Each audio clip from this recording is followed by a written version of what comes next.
Students, आप सभी का कैरियर इन एक्शन पे बहुत बहुत स्वागत है। मैं शिल्पा सरोज। आज की वीडियो में बात करेंगे हम हिंदी व्याकरण पोर्शन कवर करेंगे। आज की वीडियो में हम बात करेंगे संधि क्या होती है, संधि के कितने भेद होते हैं, ये सारी चीज़ हम देखेंगे। तो चलिए फिर शुरू करते हैं वीडियो को। वीडियो में आगे बढ़ने से पहले अगर आपने वीडियो को सब्सक्राइब नहीं किया है और बेल आइकन नहीं प्रेस किया है तो प्लीज़ वीडियो को सब्सक्राइब जरूर करें और बेल आइकन जरूर दबाएं ताकि हमारी फर्दर आने वाली वीडियोज़ आप तक पहुँचते रहें। तो चलिए फिर बिना देरी करते हुए बढ़ते हैं आगे, शुरू करते हैं वीडियो को।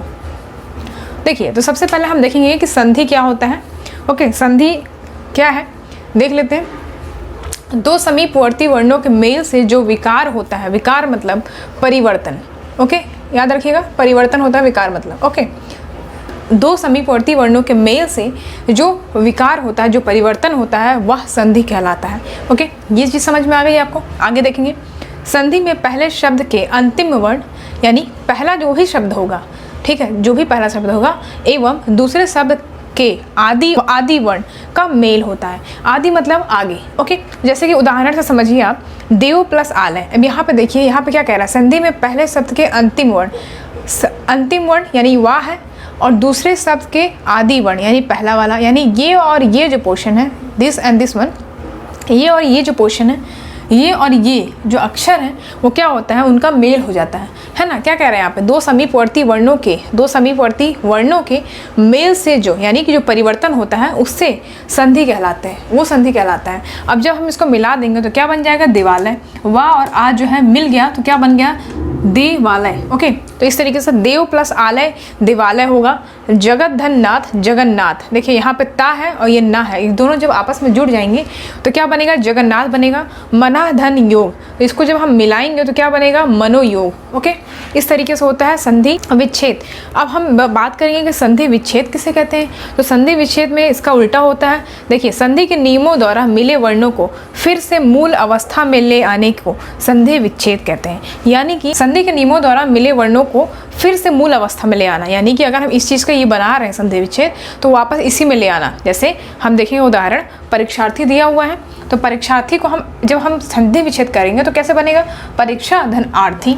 तो ये हो गया आपका संधि विच्छेद। समझ में आया आपको। अब हम दूसरा देखेंगे एग्जाम्पल, वागीश है तो वाक धन ईश, इस तरीके से होता है। यहाँ पे लिखा अंतकरण, अंत धन करण, तो ये हो गया। अब इसमें भी पहचानना है कौन सा संधि है, स्वर संधि है या फिर व्यंजन संधि है, ये पहचानना है। तो उसको पहचानने के पहले आपको स्वर पता होना चाहिए। स्वर क्या होता है तो देख लेते हैं। स्वतंत्र रूप से बोले जाने वाले वर्ण स्वर कहलाते हैं, जो कि स्वतंत्र हो। उसको ऐसा वर्ण जो स्वतंत्र हो, बोलने पे जो स्वतंत्र हो, वो वर्ण स्वर कहलाते हैं। ओके, जैसे परंपरागत रूप से इनकी संख्या 13 मानी गई है। परंपरागत संख्या की अगर बात करें तो 13 है, लेकिन उच्चारण की दृष्टि से केवल 10 ही स्वर हैं। जैसे आप देखिए एग्जाम्पल, आ ई उ ए ओ। ठीक, ओ। ये देखिए, ये कितने हैं, गिन लीजिए आप, ये सारे ही 10 हैं। ओके, 10 हैं आपके, ये स्वर हैं। तो ये देखिए यहाँ पे क्या लिखा, परीक्षा धन आर्थी। तो यहाँ पे आ की मात्रा है, तो आ किसमें आता है, इसमें आता है, यानी स्वर संधि। ये कौन सा संधि है, ये स्वर संधि है। ओके, इस तरीके से याद रखना आपको। अच्छा, तो अगर हम वाकीस की बात करें, वाक धन ईश लिखा हुआ है तो यहाँ पे का है, तो का किस में आएगा, व्यंजन में आएगा।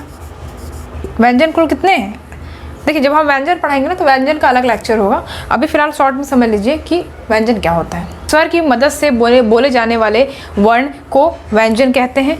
ओके, और अगर हम बात करें तो अगर हम परंपरागत रूप से देखें तो इसमें 33 व्यंजन हैं, लेकिन ये बढ़ के कितने हो गए हैं, 35 हो गए हैं। ओके, तो का खा गा घा अंघा पूरा आप पढ़ेंगे जब आप, तो ये सारे जो काका गगा अंगा पूरा वहाँ तक गया, लास्ट तक गए हैं, तो ये सारे कितने हैं, 33 व्यंजन हैं। तो उसी तरीके से व्यंजन जब आएगा, यानी कि का आ गया, का में आपका व्यंजन आ गया, तो ये कौन सा हो गया, ये व्यंजन संधि हो गया। ओके, व्यंजन संधि इस तरीके से। और अगर हम इसकी बात करें, अंत धन विसर्ग लगा हुआ, अंतः धन करण, तो अंतकरण हो गया, तो इसमें विसर्ग लगा, तो ये कौन सा संधि हो जाएगा, विसर्ग संधि। ठीक है, इस तरीके से याद रखिएगा, विसर्ग संधि है ये।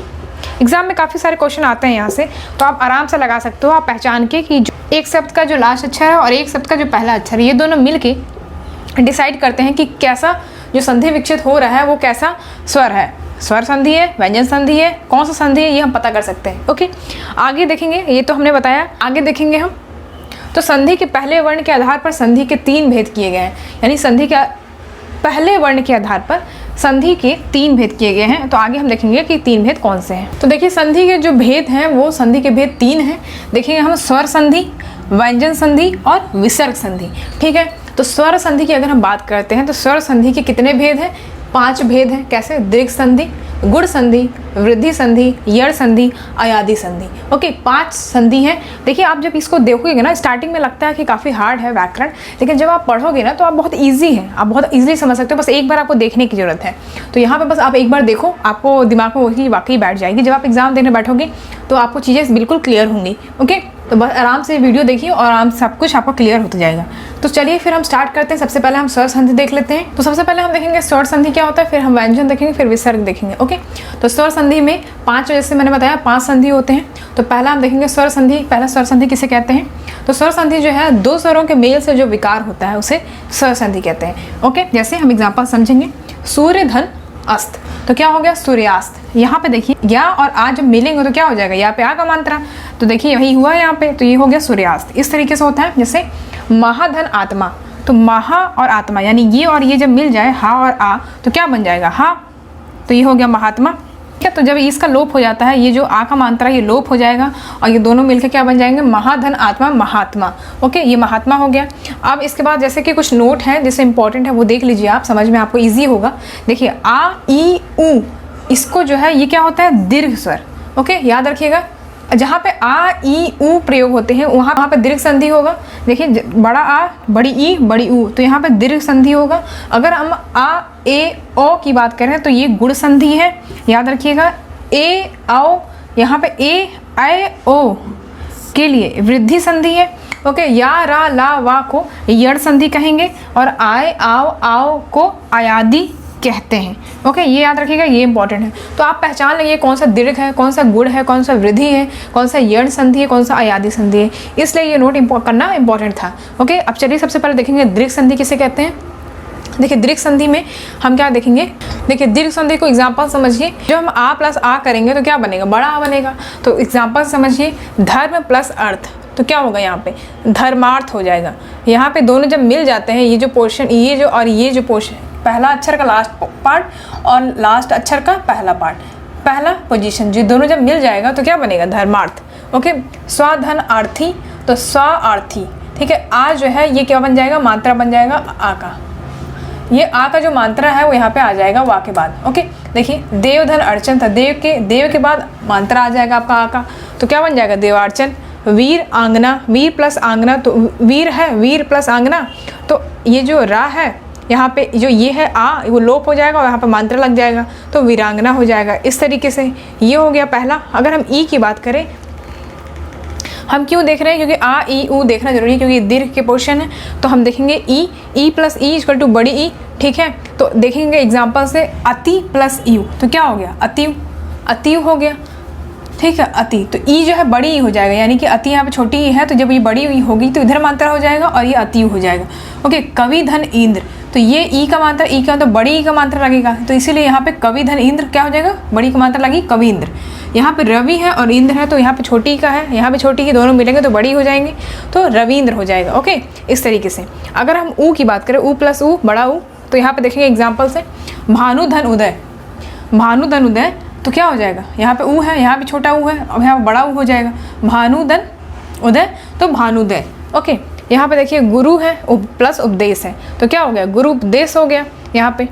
उसके बाद लघुधर उत्तर, तो यहाँ पे क्या हो गया? लघु उत्तर। देखिए बड़ा ऊ लगा, इस तरीके से होता है। बड़ा ऊ क्या बनेगा? बड़ा ऊ बनेगा। तो कैसे उसका एग्जाम्पल देखेंगे? ठीक है, तो ये हो गया वधुधन उर्मी, वधुर्मी, भूधन ऊर्जा, भूर्जा हो गया। ओके, इस तरीके से हो गया दीर्घ संधि। अब हम देखेंगे गुण संधि। तो स्टूडेंट्स अब हम देखेंगे सेकंड नंबर है गुण संधि। गुण संधि के बारे में देखेंगे। तो ये गुण संधि क्या होता है? यदि आ और आ के बाद ई या ई, ऊ या ऊ और री स्वर आए तो दोनों के मिलने से क्रमशः ए, आओ और अर हो जाता है। समझ में आया आपको? देखिए जैसे यहाँ पे लिखा है कि यहाँ पे कह रहा है कि जैसे पहला अक्षर है और अगर हम संधि विच्छेद करते हैं तो पहला जो अक्षर है दूसरा अक्षर है, तो पहला अक्षर आ है और दूसरा अक्षर ई है, तो ये आ और ई मिलके क्या हो जाएंगे? ए। और यहाँ पे बड़ा आ है तो बड़ा और बड़ी ई मिलके क्या हो जाएंगे? ओ।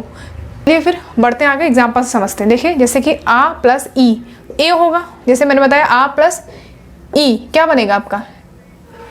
ए बनेगा।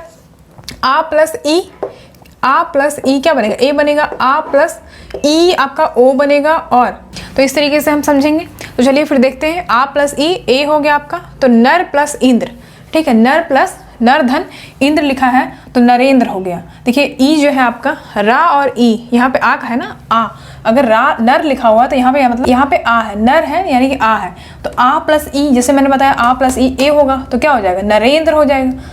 यहाँ पे नर इंद्र लिखा है तो यहाँ पे जो ए का मात्रा आप जब लगाओगे तो नरेंद्र हो जाएगा।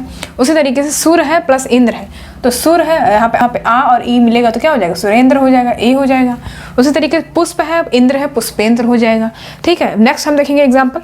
नेक्स्ट एग्जाम्पल कैसा है, आ प्लस ई, अगर हम आ और ई बड़ी ई मिलाते हैं तो क्या हो जाएगा, ए हो जाएगा, तब भी ए हो जाएगा। तो महाधन ईश तो क्या हो जाएगा, महेश। ओके, उमाधन ईश तो उमेश, याद रखिएगा। बड़ा है यहाँ पे और यहाँ पे बड़ी ई है तो क्या हो जाएगा, ए का मात्रा लगेगा आपका महेश हो जाएगा और उमेश हो जाएगा। अब तीसरा एग्जाम्पल देखेंगे, आ और ऊ अगर मिलता है, यहाँ पे देखिए आ और ऊ अगर मिलता है, यानी छोटा ऊ या फिर बड़ा ऊ, दोनों ही मैंने एक एग्जाम्पल दिया है, तो ओ हो जाएगा आपका सूर्य धन ऊर्जा। यहाँ पे देखिए क्या है, यहाँ पे आ है और यहाँ पे ऊ है, तो आ और ऊ जब मिलेगा तो ओ बनेगा, तो क्या है, सूर्य ऊर्जा। इस तरीके से। ओके, नेक्स्ट हम देखें नव धन ऊड़ा, तो क्या हो जाएगा, नवोड़ा। इस तरीके से। फोर्थ हम देखेंगे आ और री है तो दोनों मिलकर क्या बन जाएंगे, अर। तो चलिए एग्जाम्पल देखते हैं, महाधन ऋषि, यहाँ पे आ का मात्रा और यहाँ पे रा है, री है यहाँ पे, तो क्या हो गया, ठीक, महर्षि हो गया यहाँ पे, तो अर लगा ना, यहाँ पे महर्षि, अर लगा इसमें, तो इस तरीके से ये हो गया। अब हम तीसरा देखेंगे वृद्धि संधि। वृद्धि संधि क्या होता है, तो देखते हैं क्या है, आ या आ के बाद ए या ए आए तो दोनों के मेल से ए हो जाता है। ये देखिए यहाँ पे, यानी आ के बाद आ या आ, ठीक, के बाद ए, यानी आ के बाद ए आए और ये वाले आ के बाद ये आए तो दोनों में ही आय हो जाएगा मिलके। ओके, सो आ और आ के पश्चात औ या आओ आए तो दोनों के मेल से आओ हो जाता है। ठीक है, आ या आ के पश्चात ओ या आओ आए तो मिल के दोनों क्या हो जाएंगे, आओ हो जाएंगे। ओके, चलिए फिर देखते हैं एग्जाम्पल से समझते हैं। देखिए जैसे कि यहाँ पे आ प्लस ए है तो क्या हो गया, आय हो गया, और यहाँ पे आ प्लस औ है तो आओ हो गया। तो चलिए फिर देखते हैं, एक प्लस एक धन एक तो क्या होगा, एक कईक। देखिए यहाँ पे मैंने बताया था आय हो जाएगा, तो एक कई, यहाँ पे आ का मात्रा और यहाँ पे आय है तो क्या होगा, आय हो गया, तो एक का एक हो गया। लोक धन ऐषणा तो लोकेषणा हो गया यहाँ पे। परम धन औरदार, परमोदार, परम धन औषध, परमौषध। ओके, इस तरीके से हो गया। अब हम देखेंगे यड़ संधि, जो चौथे नंबर है। चौथा नंबर क्या है, यड़ संधि। यड़ संधि क्या होता है, यदि ई ऊ और री के बाद भिन्न स्वर आए तो ई और ई का या, ऊ और ऊ का वा तथा री और का रा हो जाता है। ठीक है, जैसे यड़ संधि में क्या कह रहा है कि ई ऊ और री के बाद कोई भी भिन्न स्वर आए तो क्या हो जाएगा, चेंज होके ई का क्या हो जाएगा, या हो जाएगा, ऊ का वा हो जाएगा और री का रा हो जाएगा। ओके, चलिए फिर एग्जांपल देखते हैं। जैसे कि ई प्लस आ तो क्या बनेगा, या बनेगा। तो एग्जाम्पल में देखिए, जैसे अति धन अधिक लगाए हैं, अति में ई है, अधिक में आ है। ओके, यहाँ देखिए अति में ये वाला पोर्शन, ये वाला जो लास्ट अक्षर है वो देखिए ता का अति लगाना यानी कि ई है, और यहाँ पे स्टार्टिंग हम देखेंगे तो क्या है, आ है। तो दोनों को मिले तो क्या बने, या बनना चाहिए, अत्याधिक। अति अधिक है तो अत्याधिक। यहाँ पे यदि धन अपि है तो यहाँ पे ई है, यहाँ पे आ है तो क्या बनेगा, या बनेगा, तो यद्यपि हो जाएगा। ओके, यद्यपि हो जाएगा। देखिए ई और ऊ है तो यू बनेगा, तो ऊपरी धन युक्त है तो उपरयुक्त हो जाएगा। ओके, ऊपरी युक्त है तो उपरयुक्त हो जाएगा, और प्रति है, उपकार है तो प्रत्युपकार हो जाएगा। ठीक है, इस तरीके से पहचानना है। तो इस तरीके से स्वरों का जब मेल होता है तो ये चेंज हो जाता है, इस तरीके से बन जाएगा। ई और ऊ का स्वर जो हम क्या करें मिलाएंगे तो यू बनेगा, उसी तरीके से ये एग्जाम्पल है। उसी तरीके से ऊ और ऊ मिलाएंगे तो वा बनेगा, ऊ और औ बनाएंगे तो वो बनेगा, री और आ बनाएंगे तो अर, री और आ बनाएंगे तो रा हो जाएगा, री और ई बनाएंगे तो री होगा।